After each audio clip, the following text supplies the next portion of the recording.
Hello, folks. Welcome to the Crime Dawg podcast. I'm your host, Johnny FIORICA, retired detective with the Rochester, New York Police Department after serving 30 years. Sitting alongside me, my trusted co-host, also a retired detective with the Rochester, New York Police Department, David Simpson. Folks, we sit before you today with a ton of experience and a wealth of knowledge regarding law enforcement.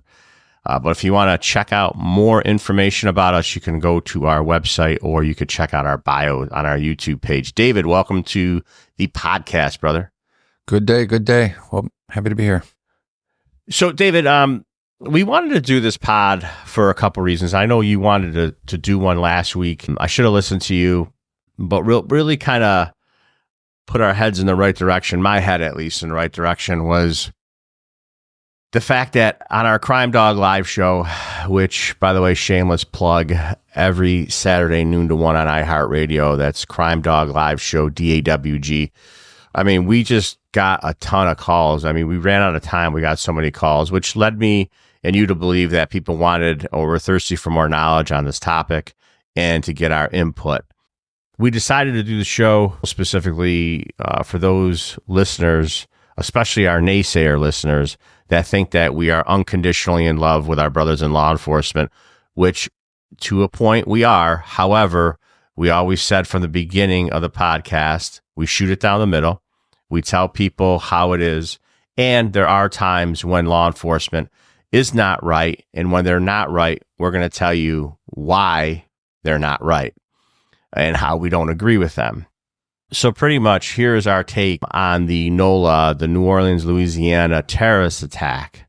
And that's the topic for today. David, for those that don't know, this guy, I'm not going to say his name. I never do, mostly because I can't pronounce it, but also I don't want to give the guy any credit. Intentionally drove a pickup truck around barricades, up around the sidewalk into a crowd on famous Bourbon Street in the New Orleans French Quarter on New Year's Day. 15 people killed, 35 people total injured.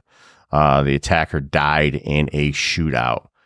David, this whole thing was disgusting from all over the map. Our take on the live show was that this was a colossal failure on law enforcement's part.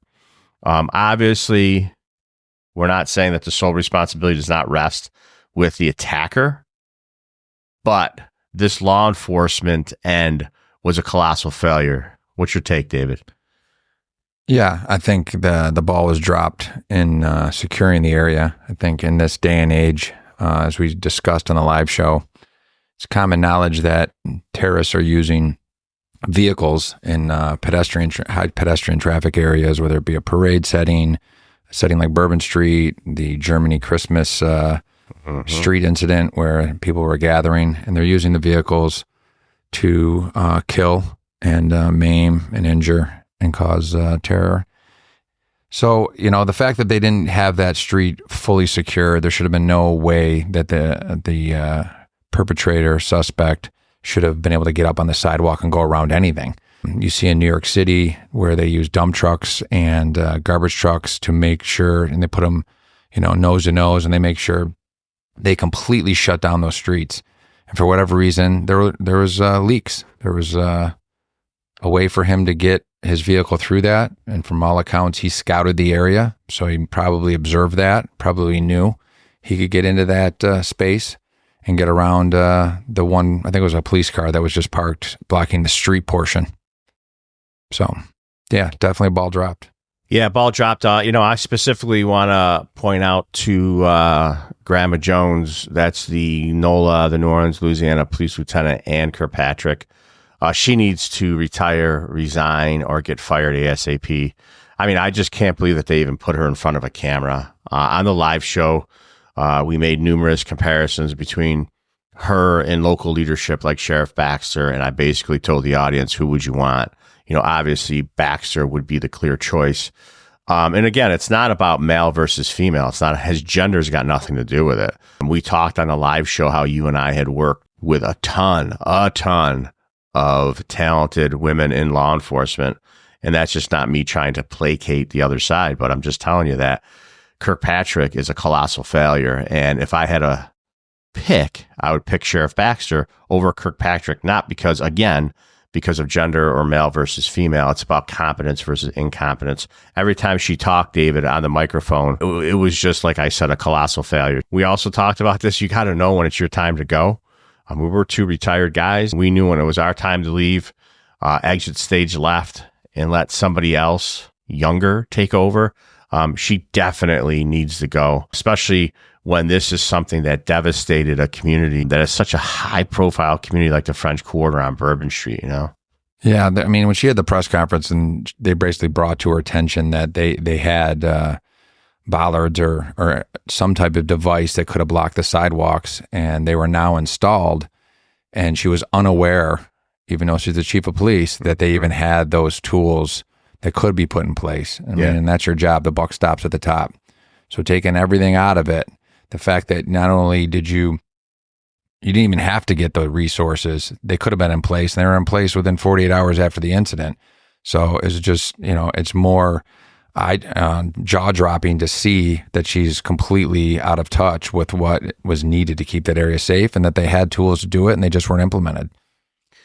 Yeah, you know what's funny, and I heard this from a news outlet, and it's unconfirmed, but it seemed like they knew what they were talking about. One of the news outlets I was listening to, because I flipped through all different news outlets over the course of the week on different topics. I like to see different people's takes, regardless of what side of the aisle you're on. One of the takes was that New Orleans had gotten like a $40 million grant from the federal government to prevent incidents like this. And the person that was talking about it was like, I want to know where that 40 million went. I want to know how they spent the money. Did they spend the money? For those that don't know, when we use the term Ballard, I think it's Bollard, Ballards, plural. But anyways, when we talk about Ballards, those could be anything. Those are sometimes those metal flip up things that you see when they show and demonstrate cars crashing into it, when they demonstrate how it will protect large groups of people. Or it could be cement. We have those in Rochester, New York. Especially you'll see them during the Jazz Festival. Literally a front loader comes around with a chain, picks up each bollard because they're so heavy, sets them into place, and it could be either cement or metal. Sometimes they are fabricated by a company, which, by the way, Shiny Ball, I know I jump around, but the guy that created the ones for New Orleans, the CEO, he was all over news media saying, hey, we gave them these bollards. We sold them dozens and dozens of these things. And nothing like having them collect dust in a warehouse while you have an unsecured tourist attraction. Yeah, he was like, we sold them dozens. And by the way, there was a couple of them that were out there, and he's like, they weren't even using them correctly. I mean, this is just, it's like I said, I hate to use the term colossal failure, but it really is a colossal failure on every level of the police department in New Orleans, mainly at the top, the leadership at the top. But when we talk about safety and security, I kind of want to give a shout out like we did on our live show. The Rochester Police Department, which obviously is the home jersey that David and I wore for years. We're not trying to float their boat, but David and I worked on federal task forces that we did stuff all over the country, and we worked with officers all over the country. Not to disparage them, but we do think that locally our law enforcement arm is very competent, and we base that, our basis of knowledge is by working with cops all over the country and departments all over the country when we did a little stint with the federal government. However, what you need to know is just because we say that the Rochester Police Department, the Monroe County Sheriff's Department, when you go to these festivals, when you go to these events publicly, you still have to have what we often refer to as situational awareness.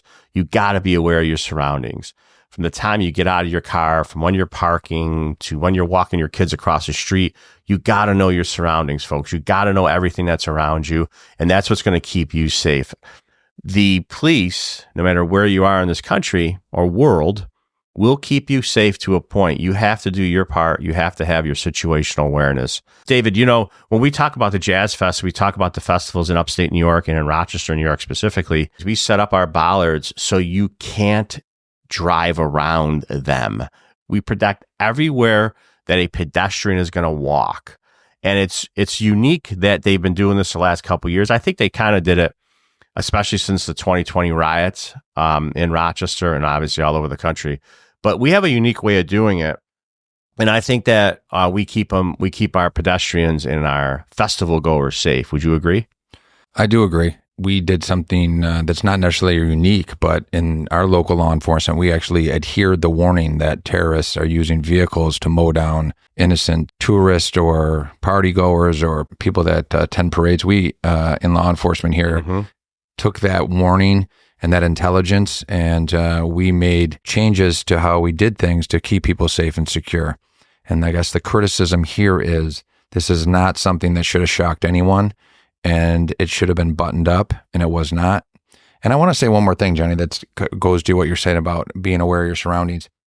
There's video coming out now that this tool was, the suspect was walking around with these igloo coolers, these plastic coolers on wheels, which contained the pipe bombs. And he was wheeling them down and around Bourbon Street and, leaving them, discarding them. I mean, that has to start going in the memory banks of both citizens and police officers that are on foot. That should be a flag that's getting waved. It's not normal late at night to have someone wheeling a cooler down and around these areas, and it's certainly not discarding it and walking away from it. There should be a big flashing light that's going off that needs to be checked out. That guy needs to be stopped. Okay? There's nothing wrong with stopping somebody and inquiring and name ID.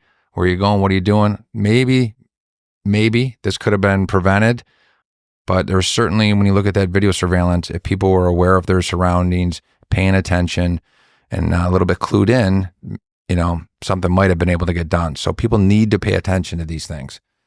Yeah, David, I want to wrap this up in a bow with you giving us our last word, because you and I give you credit for this. You've often talked on our live show on iHeart and also on the podcast in the past. You talk about instances like these, whether they're domestic terrorism, whatever it is, or just a mass shooting. You always talked about, you can't prevent a mass shooter. Now, obviously you can if you have previous intel, things like that. But could you wrap this up in a bow for us and talk about that? Yeah, I mean, if someone wants to go in with a gun and has access to that and just wants to go into a soft target, if you will, like this was, and start shooting people, that's very difficult to stop. You have to stop that when it's in action, when it's in motion. Like these New Orleans cops, credit where credit's due, did an excellent job of neutralizing the suspect immediately, apparently so he couldn't even detonate the pipe bombs. That was excellent work. However, when someone is using a vehicle, scouting areas, taking video of areas, walking around with bags, boxes, coolers, and planting them, those are things that we have to start paying attention to, and those can be prevented if you're vigilant. If you see something, say something, whether you're law enforcement or a civilian. Things can be prevented if you're prepared and your head's not in the sand and you're looking around for these things. And I encourage anyone that's listening, both the public and law enforcement, to really be aware of that, because I think this is going to be more and more common. Someone with a handgun, very difficult to stop until it's in motion. But these pre-planned attacks where you're setting things up and you're surveilling and stuff like that, got to have an eye for that. Thanks, David. Folks, if you enjoyed this episode, please click like and subscribe on our YouTube channel at Crime Dawg Podcast. If you can't get enough of us, I shamelessly plugged our weekly radio show where David and I are live on iHeartRadio. That's Crime Dawg, DAWG. If you search on all their apps and on their desktop computers or on your internets. But anyways, thanks for listening to this episode of the Crime Dawg Podcast. We hope you stick with us for future episodes. But like my brother-in-law, Frankie Grassi, says, if you can't make it, who cares? Good takes, David.